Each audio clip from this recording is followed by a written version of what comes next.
जो सिद्धांत सांगतो त्याला सिद्धांती म्हणतात. काय म्हणतात? सिद्धांती. जो सिद्धांत सांगतो त्याला काय म्हणतात? सिद्धांती म्हणतात. आणि जो सिद्धांत मताचं खंडन करतो किंवा विरोध करतो त्याला प्रतिपक्ष म्हणतात. काय म्हणतात? प्रतिपक्ष. पूर्वपक्ष किंवा प्रतिपक्ष.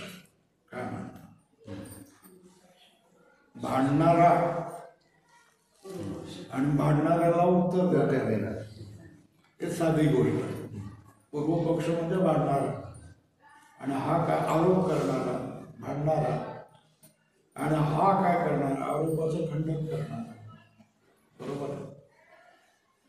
तर पूर्वपक्ष हा असा तऱ्हेने असतो की त्याला सिद्धांत मताचा विरोध असतो आणि सिद्धांत मताचा विरोधच करायचा असतो. लक्षात ठेवा. पूर्वपक्ष कोणाला म्हणायचं? जो सिद्धांत मताचा विरोध करणारा असतो त्याला काय म्हणायचं? पूर्वपक्ष म्हणायचं. बरोबर आहे. त्याचं काम एवढंच असतं की सिद्धांत मतामध्ये दोष पाहणं. काय पाहणं? दोष पाहणं, त्याचं खंडन करणं, त्याच्या विरुद्ध जाणं हेच काम त्याचं असतं. आणि तो नेहमी त्याची दृष्टी दोषदृष्टी असते. चांगलं काय सिद्ध होत आहे हे त्याला आवडत नाही.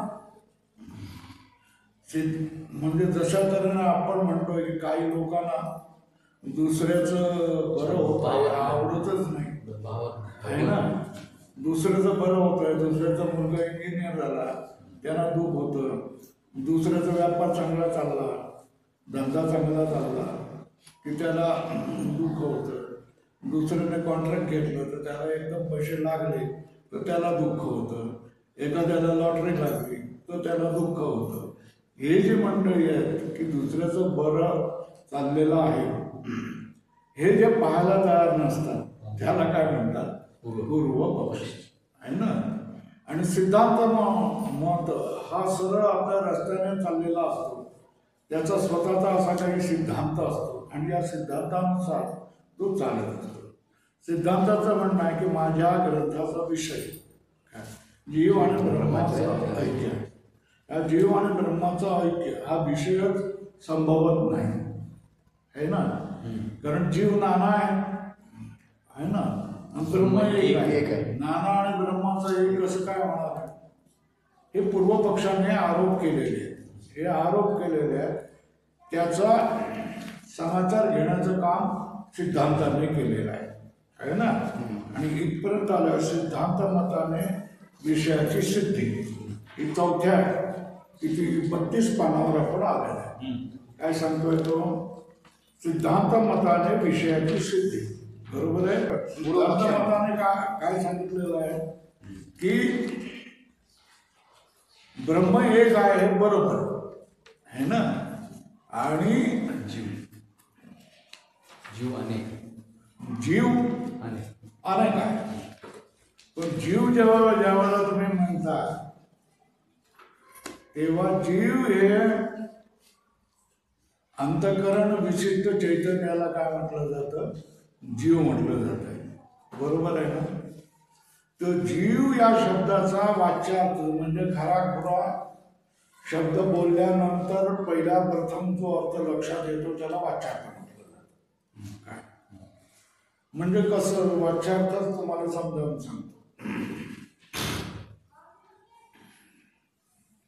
मठात काही तेल संपलं है ना,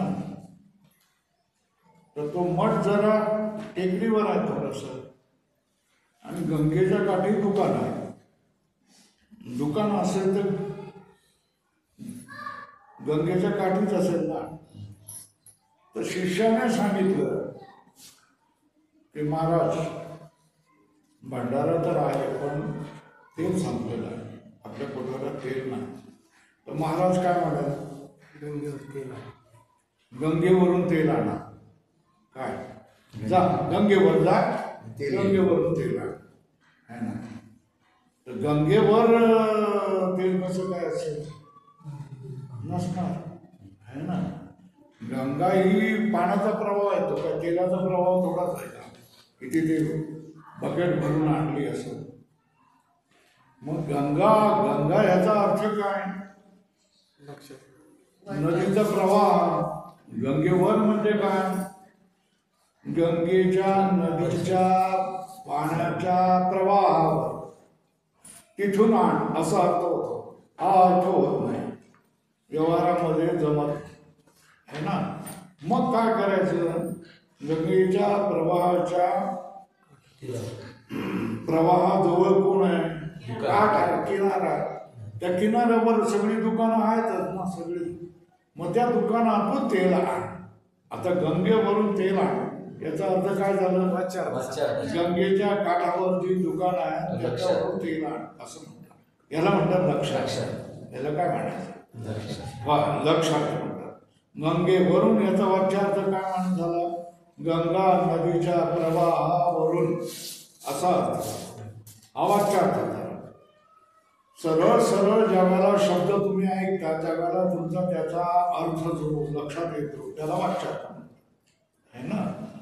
आणि आता बघा आणखी एक उदाहरण देतो.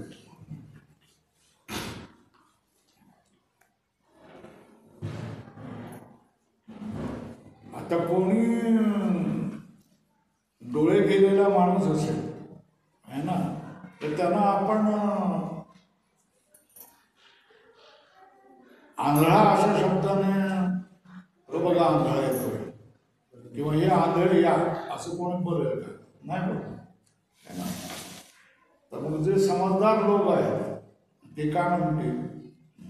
हे बघा आले प्रज्ञाचक्षु. आंधळा हा तिरस्कार करण्याचा, पण प्रज्ञाचक्षु म्हणजे काय? बुद्धी हे ज्याचे डोळे तो है ना. काय प्रज्ञाचक्षु म्हणजे काय? बुद्धी हे ज्याचे डोळे. पण बुद्धी हे डोळे होऊ शकत नाही ना है ना. है ना. मग ज्याला खरे डोळे नाहीत, फक्त तो बुद्धीने पाहतो, त्याला काय म्हटलं जातं? प्रज्ञाचक्षु. पण प्रज्ञाचक्षु याचा अर्थ काय झाला? आंधळा. बरोबर आहे ना. पण आपण आंधळा न म्हणता, समोरच्या माणसाचा तिरस्कार न म्हणता आपण काय करतो? चांगल्या सांस्कृतिक भाषेमध्ये, शुद्ध भाषेमध्ये त्याला काय म्हणतोय की हे प्रज्ञाचक्षु आहे. म्हणजे ह्यांना जरी डोळ्याने दिसलं नाही तरी बुद्धीने काय करतात? पाहतात अंतःकरण. तेव्हा प्रज्ञाचक्षु हा काय झालेला आहे? वाच्यार्थ, लक्षात. आणि वाच्यार्थ काय झाला? आंधळा येऊ म्हणायचंय है ना.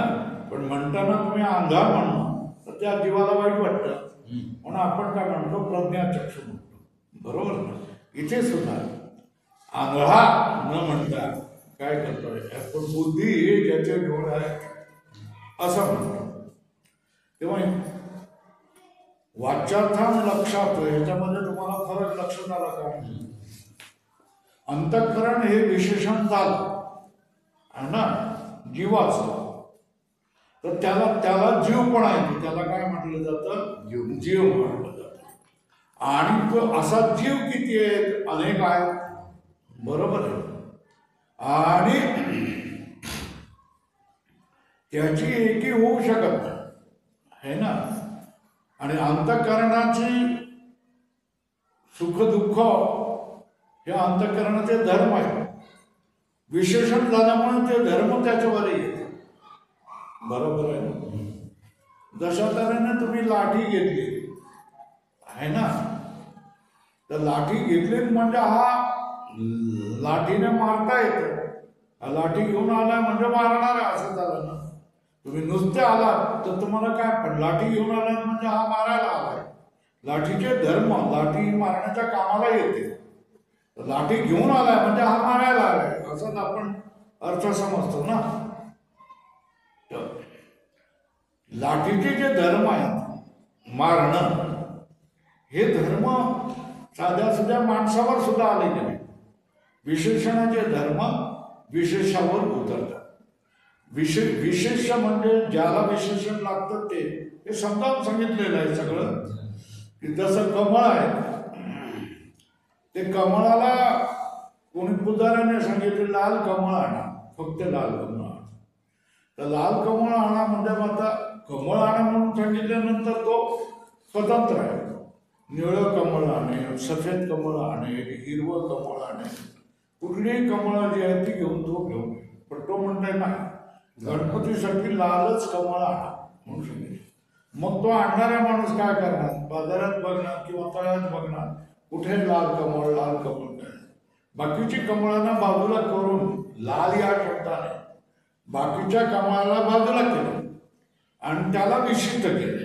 कमळ सगळी कमळ, पण लाल कमळ म्हणजे ते विशिष्ट कमळ झालं. तशाच तऱ्हेने अंतःकरण विशिष्ट चैतन्य असं म्हटलं की त्याचं नाव होतं जीव. काय अंतःकरण विशिष्ट चैतन्य असं म्हटलं की अंतःकरण हे त्याचं विशेषण बनलं आणि चैतन्य हे म्हणतं विशेष आहे ना. मग अंतःकरणाचे गुण काय? सुख दुःख आहेत. विशिष्टावर सुद्धा तेच गुण येऊन जातात. तो सुद्धा काय म्हणतोय अंतःकरण नाना आहे. मग हा पण काय जातं अनेक होऊन जातं. बरोबर आहे. आता ज्यावेळेला ह्या सुखदुःखवाल्या अंतःकरणाचे धर्म जीवामध्ये आल्यानंतर जीव सुद्धा सुखी दुःखी होतो. तेव्हा जीव या शब्दाचा वाच्यार्थ काय झाला? अंतःकरण विशिष्ट चैतन्य, सुख दुःख विशिष्ट चैतन्य हा अर्थ झाला. पण ह्याचं ब्रह्माशी एकत्व होत नाही, कारण ब्रह्मामध्ये सुख दुःख नाही. अपहत पापमा असं ब्रह्माला म्हटलं जातं.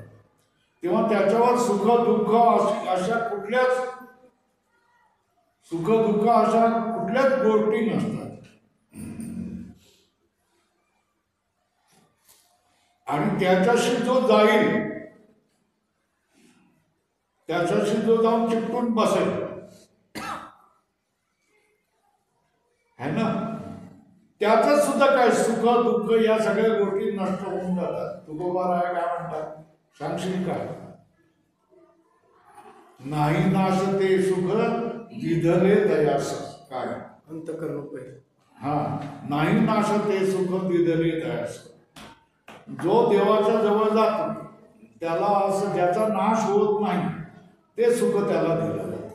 काय जातं ज्याचा कधी नाश होत नाही अशा तऱ्हेचं सुख त्याला दिलं जातं. आणि त्याच्याजवळ मग पाप पुण्य या काही गोष्टी राहत नाही. किंवा सुखाचा तो पुतळा बनून जातो, आनंदाचा कंद बनून जातो, परमानंदी बनून जातो. कारण त्याने परमेश्वराशी आपल्याला जोडून घेतलेला आहे. बरोबर आहे. तेव्हा देव हा पवित्रांना पवित्र आहे. देव हा मंगलांना मंगल आहे. देव हा सुखाचा सुख आहे, सत्याचा सत्य आहे. आणि त्याच्या जवळ तो जसजसा जाईल तसा तो त्या रूपच होऊन जातो. जशा तऱ्हेने सूर्याच्या जवळ सूर्यापेक्षा लांब तुम्ही असाल तर तुमचं स्वतंत्र अस्तित्व राहतं. बरोबर आहे ना. एक रॉकेट सोडलंय, आता जवळ आल्यानंतर हे काय करणार आहे? तापणार आहे. आणखी सूर्याच्या जवळ आल्यानंतर रॉकेट आणखी तापणार आहे. आणखी पुढे गेल्यानंतर काय जाणार? वितळून जाणार आहे. वितळून गेल्यानंतर तुकडे तुकडे होऊन कशामध्ये? सूर्यामध्येच मिळून जाणार आहे. हे लक्षात येतं. तुम्ही जवळ गेलात की त्याचे सगळे गुण तुम्हाला येऊन जातात. काहीतरी आवडचे पटकान देत. तर सांगायचा गुण क्या? तुम्ही तुमचं अहंकार, तुम्ही तुमचे सुखदुःख पाप पुण्य हे सोडून निर्मळ झाला तर तुमचं ऐक्य कोणाशी होऊन जातं? बरोबर, माशी देवाशी ऐक्य होऊन जातं. जीव हा जोपर्यंत अंतःकरणाला धरून अहंकाराला धरून असतो तोपर्यंत तो जीव धरण. बरोबर आहे ना. पण अंतःकरणाचे धर्म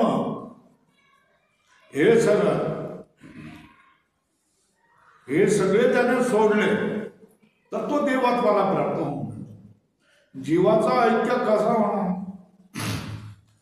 जीवाचं ब्रह्माशी ऐक्य कधी होईल?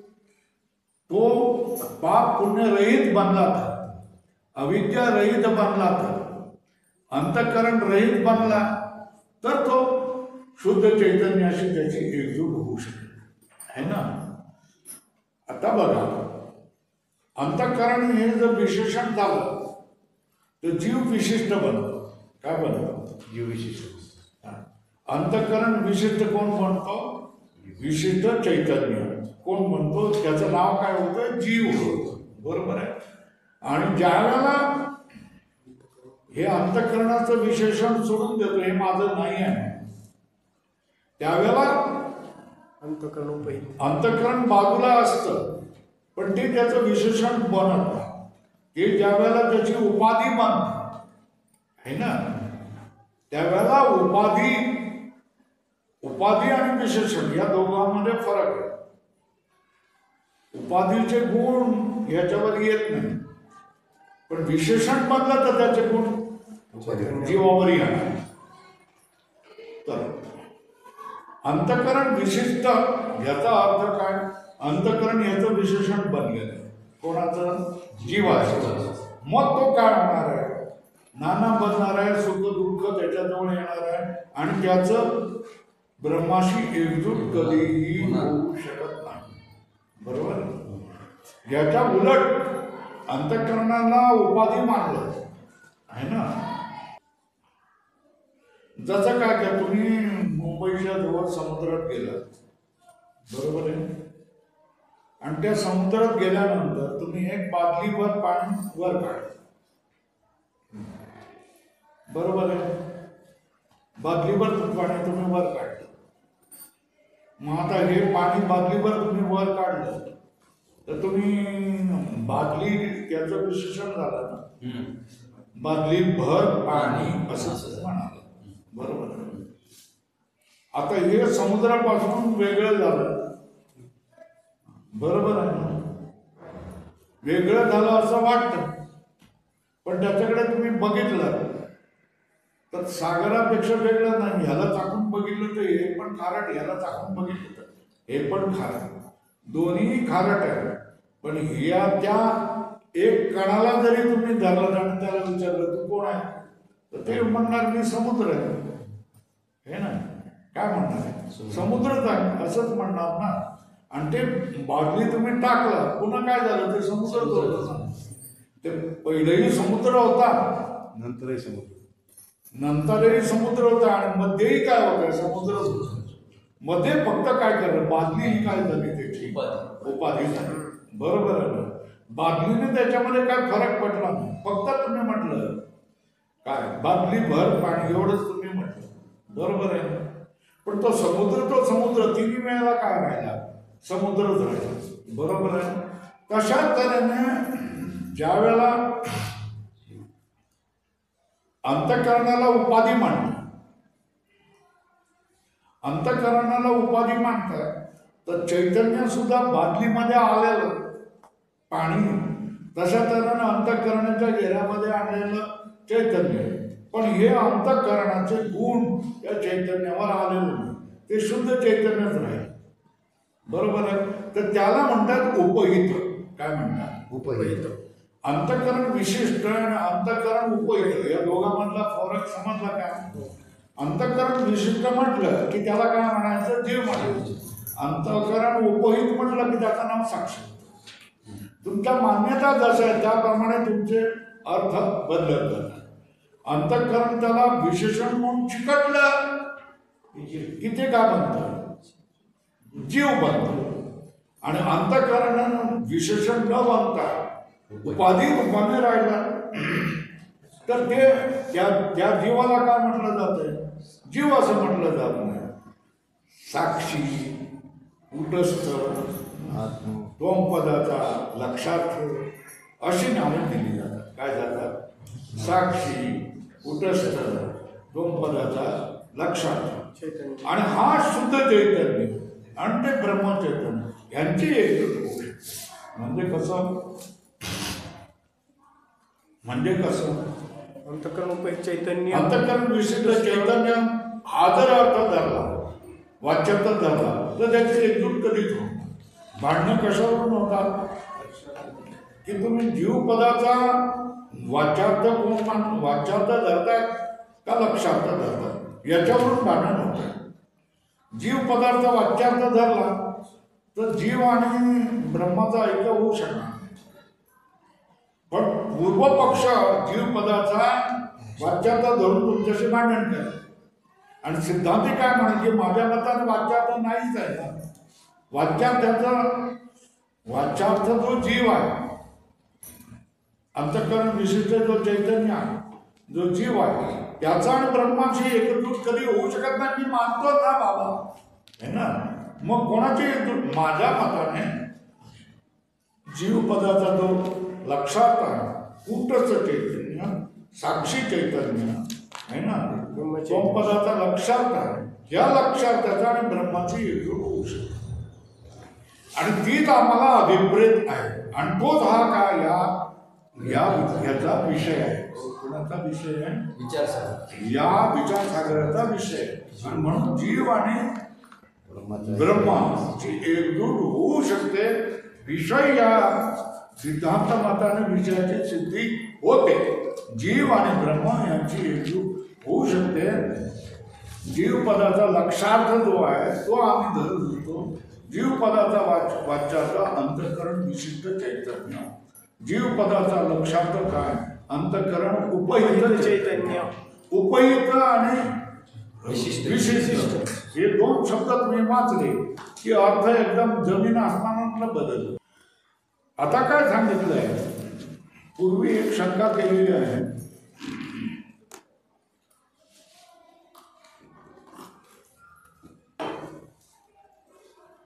चौतीस पानावर बघा, दुसरा पॅराग्राफ खालच्या बाजूला.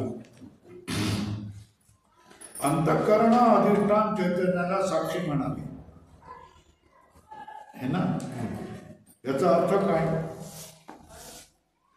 अंतःकरण इथे समास केलेला आहे. अंतःकरण अधिष्ठान, अंतःकरणाचे अधिष्ठान काय?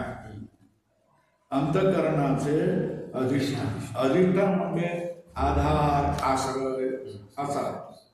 अंतःकरण ज्याच्यावर उभं राहिलेलं आहे ना, त्याला काय म्हणायचं? अंतःकरण अधिष्ठान आहे ना.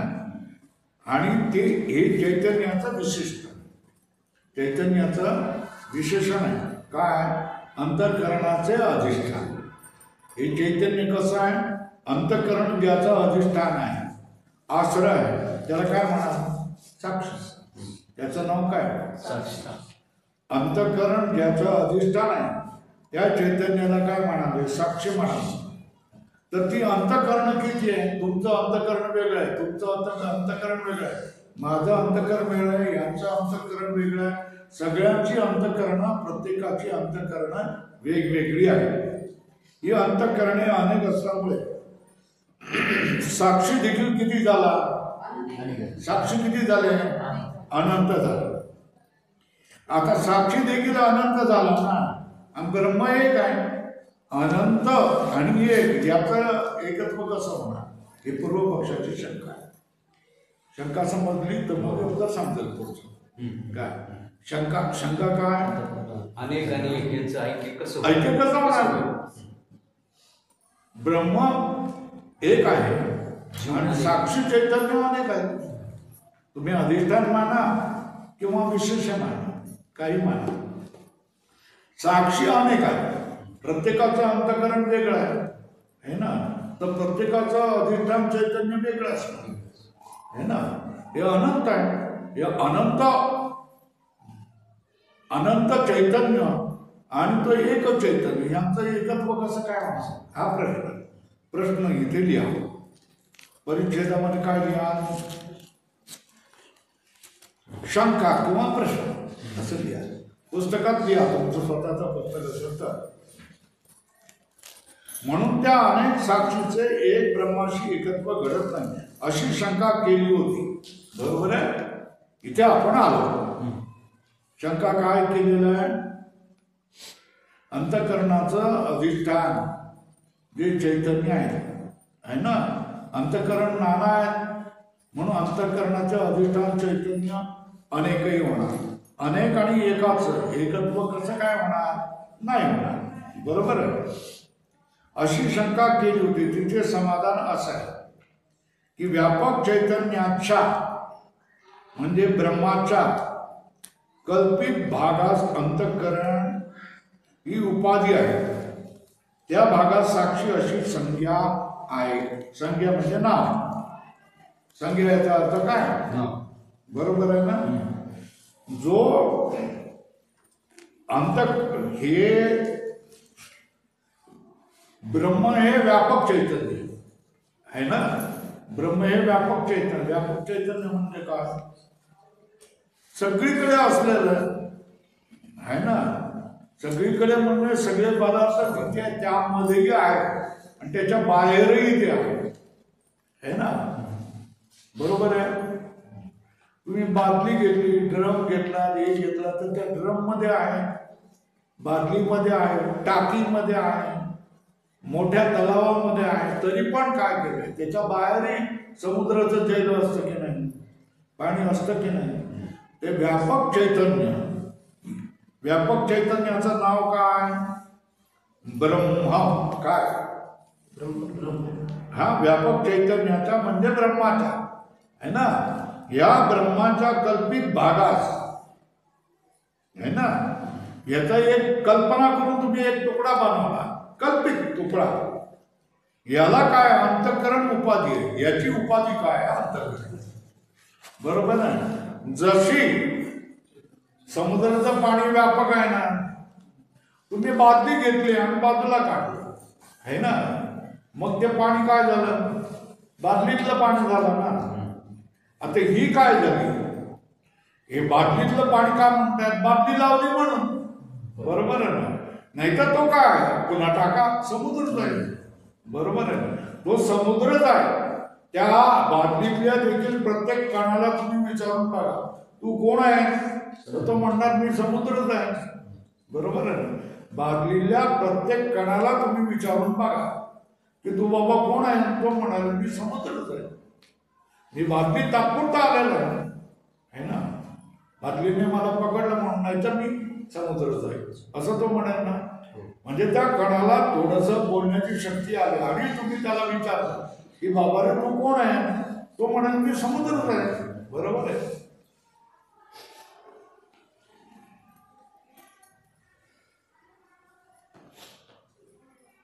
शिवाजी काळामध्ये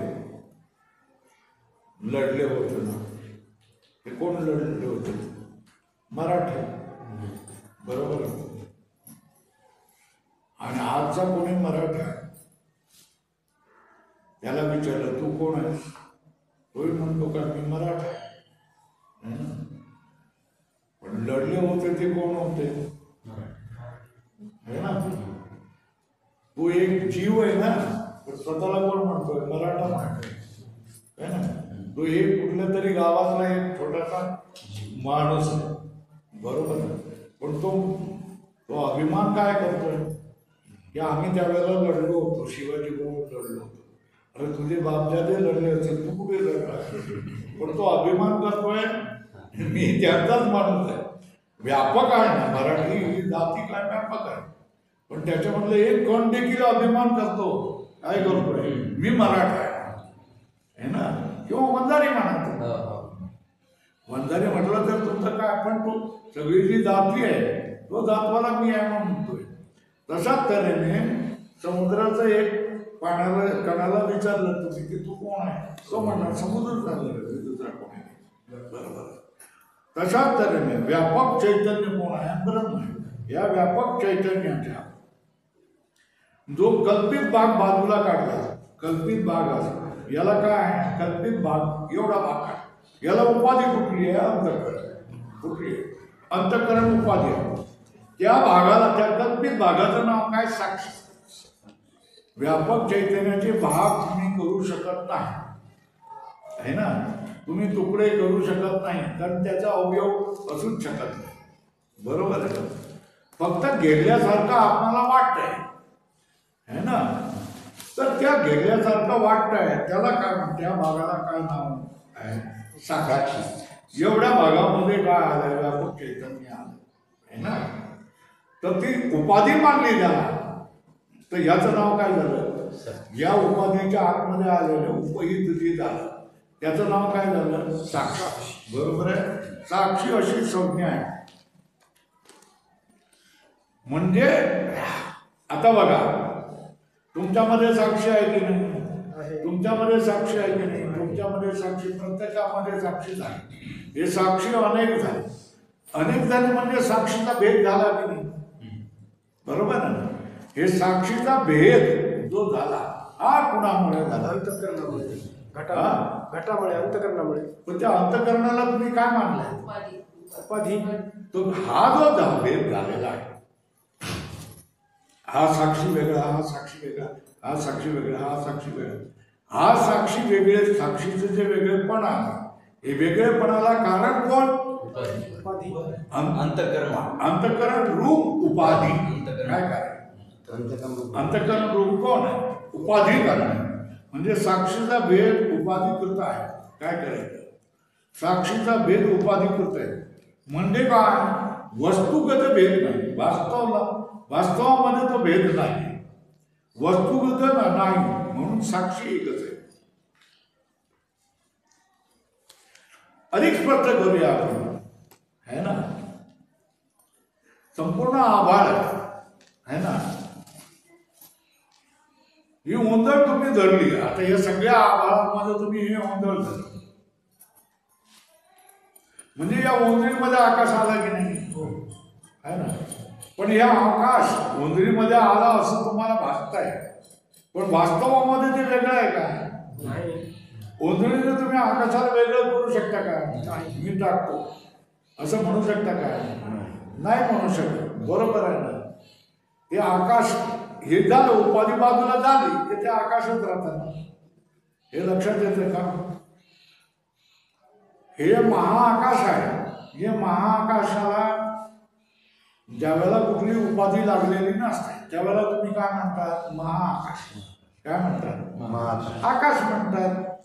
अधिक उपाधीने भेद होतात म्हणून महाआकाश म्हणतात. पण आता याच्यामध्ये आकाश आलं की नाही? बरोबर. ओंजळीत आकाश आलं की नाही? ते घागर ठेवले, ते घागरीत आकाश आलंय की नाही? हे जी भिंती आहे, या भिंतीमध्ये आकाश आलंय की नाही? या उपाधीमुळे आपण त्यांना काय म्हणतोय? घटाकाश, मठाकाश, प्याला आकाश, पेला आकाश, ग्लास आकाश असं आपण म्हणतोय. बरोबर आहे. पण वास्तवामध्ये आकाशामध्ये काय भेद आहे का? आकाशामध्ये भेद नाही. हे भेद झालेले आहेत. हे कशामुळे झाले? केवळ उपाधीमुळे झाले. बरोबर.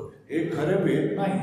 वास्तवात आकाशाचा भेद करता येत नाही. आकाश निरवयव आहे आणि या निरवयव आकाशाचा भेद आपल्याला करता येत नाही. बरोबर आहे. तेव्हा निरवय आकाशाचा भेद करता येत नाही, पण उपाधीमुळे भेद झाल्यासारखा वाटतो आपणाला, म्हणून त्याला काय म्हटलं जातं? उपहित. काय म्हटलं जातं? उपहित. उपाधीने जे गेल्यासारखं वाटतं त्याला काय म्हणायचं? उपहित. काय म्हणायचं? उपाधीने जे गेल्यासारखं वाटतं त्याला काय म्हणायचं? उपहित. उपहित चैतन्य. उपहित आहे हे नाना दिसत आहे, पण वास्तवामध्ये हे नाना नाही आहे. ही उपाधी दूर झालं की ते एकच राहतं. म्हणजे साक्षीचा भेद कसा आहे? उपाधीकृत आहे. साक्षीचा भेद कसा आहे? उपाधीकृत. साक्षीचा भेद उपाधीकृत आहे, वस्तुगत नाही. वास्तुगत नाही म्हणजे वास्तव भेद तुम्ही करू शकत नाही. खिडकी वस्तुगत नाही, म्हणून साक्षी एकच आहे. जसं तर सागर कुठलाही, सागराला बघा. आता तुम्ही भारताच्या पश्चिम किनाऱ्याला काय नाव दिलं जातं? अरबी समुद्र. काय म्हटलं? अरबी समुद्र. हिंदी महासागर. आणि पूर्व किनाऱ्याला काय? बंगालचा उपसागर. आणि दक्षिण किनाऱ्याला काय नाव दिलं जातं? हिंदी महासागर. तिकडे आफ्रिकेच्या पश्चिम किनाऱ्यावर अटलांटिक महासागर म्हटलं जातं. पॅसिफिक महासागर. आणि तिकडचा जो आहे अमेरिकेच्या पलीकडे त्याला पॅसिफिक महासागर म्हटलं जातं. पण असे तुकडे पडतात का? खरोखर तुकडे पडतात का? नाही नाही पडलेले आहेत. ह्या देशाच्या जवळ पाणी आलं तर त्याला काय म्हटलं? अरबी सागर म्हटलं. इकडे आलं तर बंगालचा सागर म्हटलं जातं. आणि दक्षिणेकडे आहे तो विस्तार झालेला आहे. चला हिंदुस्थानच्या पाठी दक्षिणेला आहे म्हणून हिंदी महासागर म्हटलं जातं. बरोबर आहे. तशा तऱ्हेने त्याला नाव दिलं अटलांटिक, त्याला नाव दिलं पॅसिफिक. खाली अंटार्क्टिकाचा समुद्र म्हटलं जातं, वर आर्कटिक म्हटलं जातं. तर ही वेगळी नावं आपण उपाधीने दिलेली. वास्तव समुद्र एकच आहे. पाणी सगळं जगातलं पाणी काय एकच आहे. आणि सगळ्याची त्याची चव तुम्ही बघितलं ती खारीच आहे. त्याच्यामध्ये मासेच असतात. तेव्हा ते सगळं एकच आहे. पण तुम्ही या देशाचे किनारे लागल्यानंतर तुम्ही त्याचं नाव काय करता? वेगवेगळी नावं देतात. बरोबर आहे. वस्तुगत नाही म्हणून साक्षी एकच आहे. कारण साक्षी एकच आहे. कारण ब्रह्म सावयव नाही. काय ब्रह्म सावयव नाही. अवयवाने युक्त त्याला सावयव म्हटलं जातं. आणि अवयवाने सावयव रहित त्याला निरवय.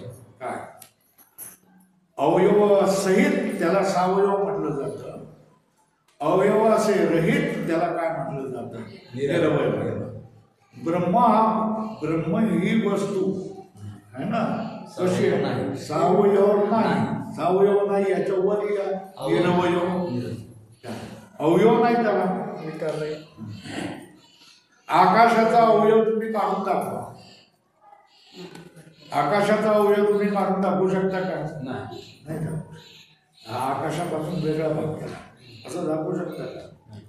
तशा तऱ्हेने ब्रह्मापासून वेगळा भाग केला असं तुम्ही दाखवू शकता.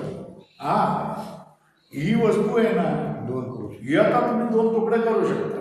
कारण ह्याला अवयव आहे. बरोबर आहे. ही अवयव आहे ना, ही फाडू शकता कारण ह्याला अवयव आहे. हे अवयव आहे ना, हे तुम्ही फाडू शकता कारण हे सावयव आहे. जे सावयव आहे त्याचे तुम्ही फाडून अवयव करू शकता. पण जे निरवयव आहे त्याला अवयवच नाही. मग तुम्ही कुठला अवयव कोणापासून वेगळा करणार? बरोबर आहे. कारण ते निरवयव आहे. तसं ब्रह्म सावयव नाही. उपाधिकृत भेद असला तरी वस्तुगत भेद नसल्यामुळे ब्रह्माशी एकत्व घडण्यास हरकत नाही. आता मला सांगा,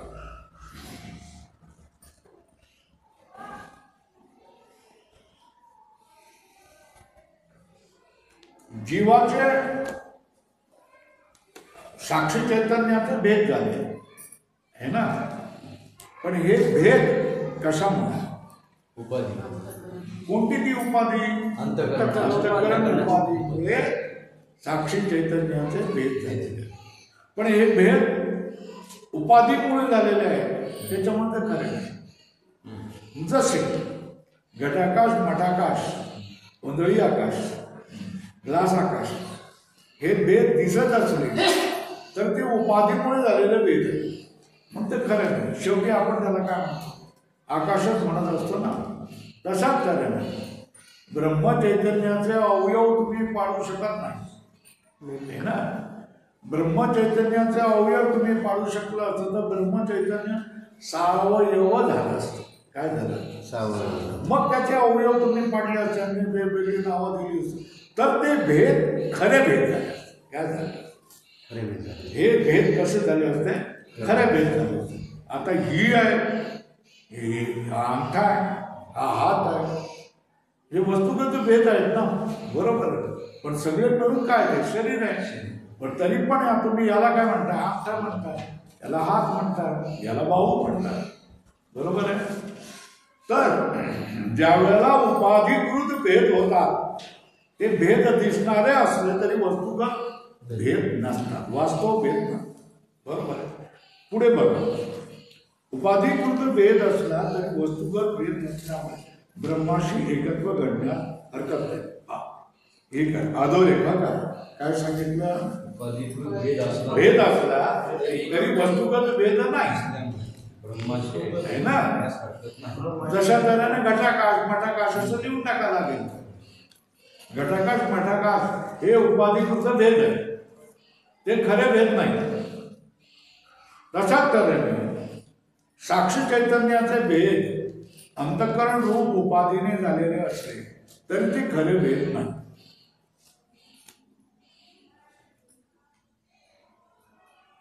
आता हे समजावून सांगतात.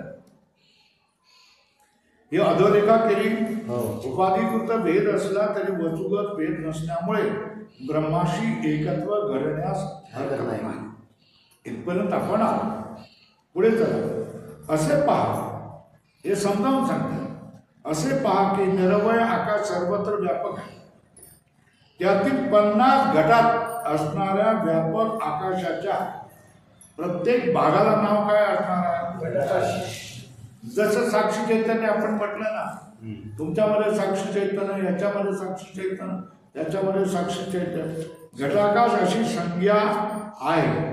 ती घटाकाशे घटाच्या उपाधीने भिन्न भिन्न असली तरी व्यापक आकाशाहून भिन्न नाही. ती घटाकाश म्हणजे 50 वर या 50. ती 50 घटाकाशे घटाच्या उपाधीने भिन्न भिन्न असली तरी ती व्यापक महाआकाशाहून भिन्न नाही. ती काय? व्यापक महाआकाशाहून भिन्न नाही. महाकाश रूपच आहे. त्याप्रमाणे अनेक अंतःकरणाच्या उपाधीने साक्षी भिन्न भिन्न भासत असला तरी त्याचे ब्रह्माशी ऐक्य होणार नसतात. पुन्हा अधोरेखा हे लक्षात ठेवायचे भाग होत नाही. काय? त्याप्रमाणे अनेक अंतःकरणाच्या उपाधीने, अंतःकरणला उपाधी मानली की भिन्न भिन्न भासत असले है ना, तरी ते उपाधीने झालेले भेद आहे, खरे भेद नाही. म्हणून त्याचे काय करेल? ब्रह्माशी एकत्व होऊ शकते. ते खरे भेद नाही. कुठे भेद आहे? कुठे तुकडे पाडलेले? तुम्ही कल्पनेने तुकडे पाडलेले. वास्तवता तुम्ही त्याचे तुकडे पाडूच शकत नाही, कारण तो निरवयव आहे. अवयवाचे तुम्ही तुकडे पाडू शकता, सावयव वस्तूचे तुम्ही तुकडे पाडू शकता. घट आहे, घट सावयव आहे. तुम्ही हातोडं मारला, तुकडे तुकडे तुकडे झाले की नाही? दगड आहे, तुम्ही दगड मोठ्या शिळेवर तुम्ही टाकला की त्याचे तुकडे तुकडे तुकडे होऊन जातील की, कारण तो सावयव आहे. सावयवाचे तुम्ही तुकडे करू शकता. पण एकदा तुम्ही त्या वस्तूला निरवयव असं नाव दिलं. निरवयव कोण? एक ब्रह्मचैतन्य आणि आकाश, हे निरवयव आहे ना. या निरवयवांना तुम्ही काय केलं? निरवयाचे तुम्ही उपाधीने उपहित होऊ शकता, पण तुकडे पाडू शकत नाही. वास्तव तुकडे, वास्तव भेद तुम्ही करू शकत नाही.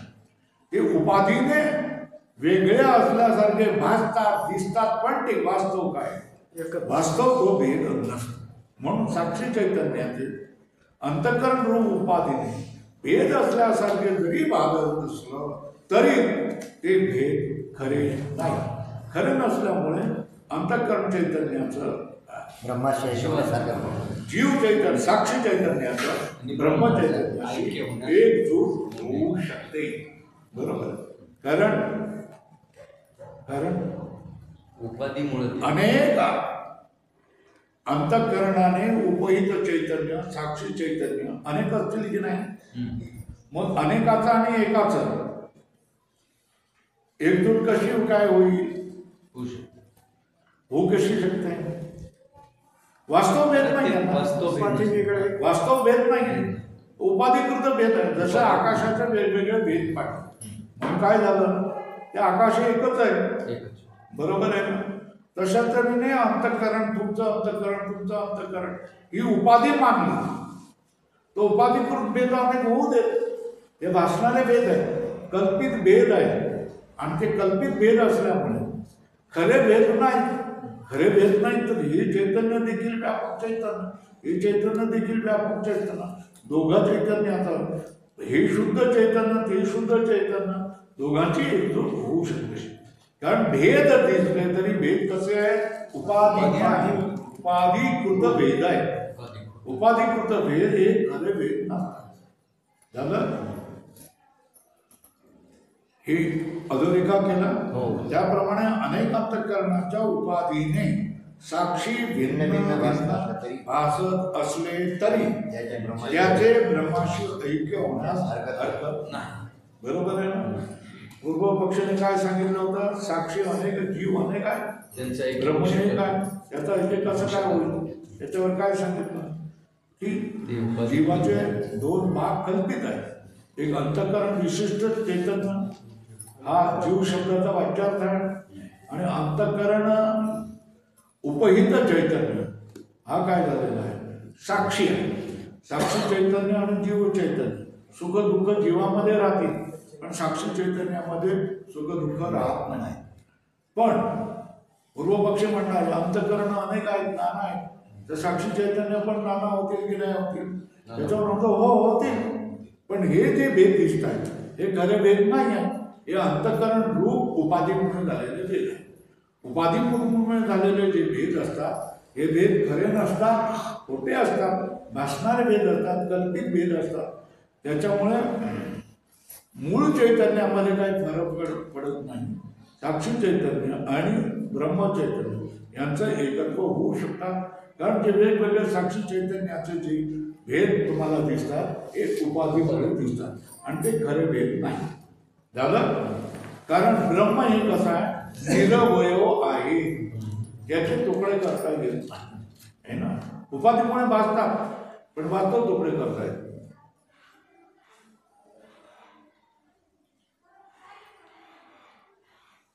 आता सुख दुःखाधिक हे ज्ञानेंद्रियास आणि अंतःकरणास विषय नाही असे पूर्वपक्षाचे म्हणणे आहे. पूर्वपक्षाचे म्हणणं काय?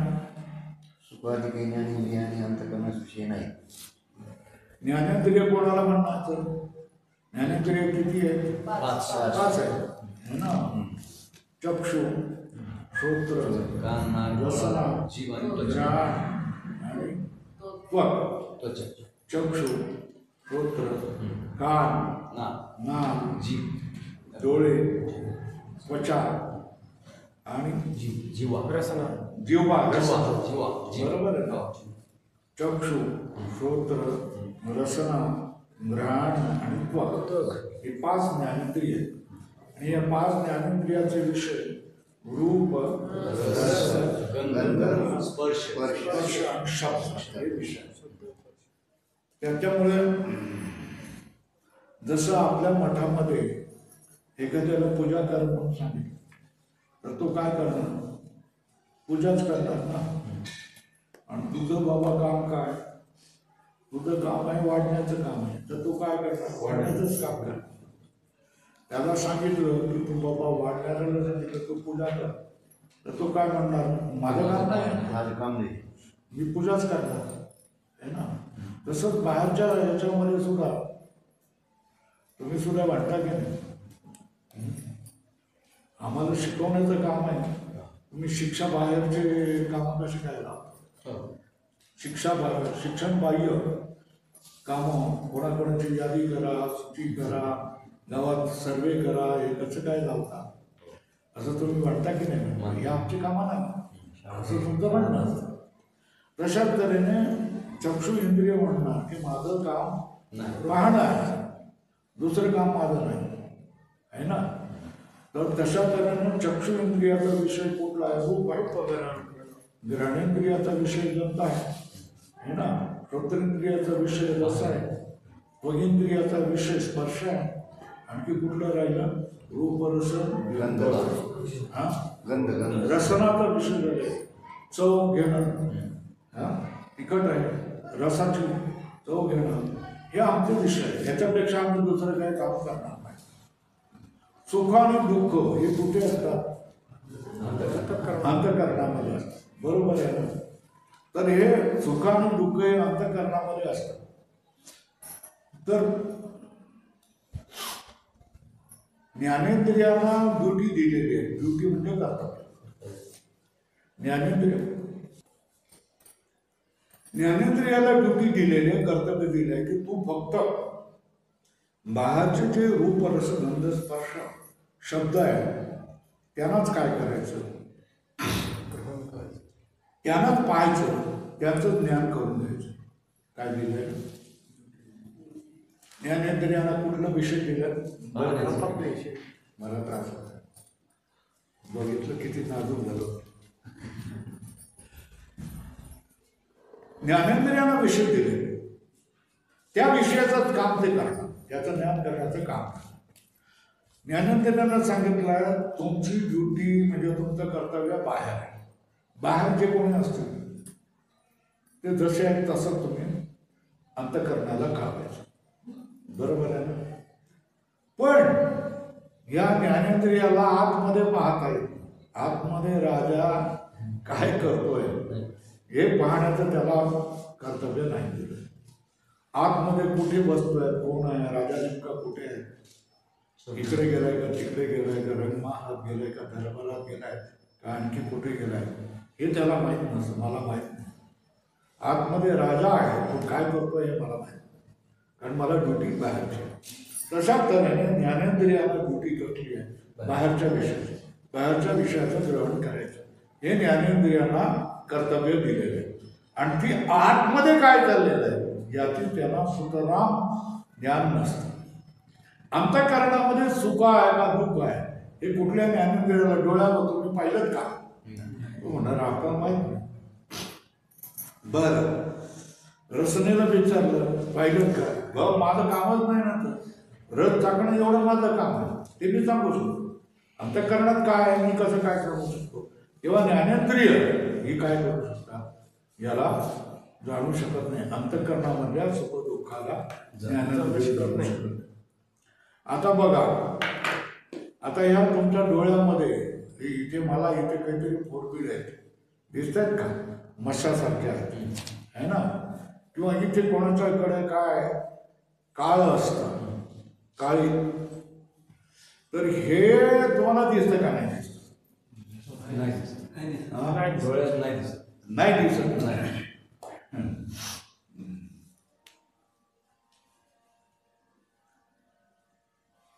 आपण ते काहीतरी दुसऱ्याचं काय कुसळ दिसतं, लोकाचं मुसळ दिसते, लोकाचं आपलं मुसळ दिसत, ती वेगळ्या अर्थाने आहे. दिसत नाही. पण डोळ्यामध्ये काय असेल, डोळ्याजवळ लाल झालेलं असेल, तुम्ही पाहू शकता का? नाही पाहू शकत नाही. बरोबर आहे. डोळ्यामध्ये डोळ्याच्या जवळ जिथे धूळ पडलेली असेल तुम्हाला कळतं का? नाही कळत, कळणार नाही. त्वचेने सांगितलं तरच कळत धूळ पडलेली, मग तुम्ही असे करून काढा. डोळ्यामध्ये फोड असतील, दुसरं काय असतील, मसे असतील, आणखी काय असतील, हे डोळा पाहू शकत नाही. तशाच तऱ्हेने अंतःकरणामध्ये काय हे सुद्धा अंतःकरण पाहू शकत नाही, त्याला ज्ञान होऊ शकत नाही. अंतःकरणामध्ये सुद्धा काय हे त्याला कळू शकत नाही. कोणाला?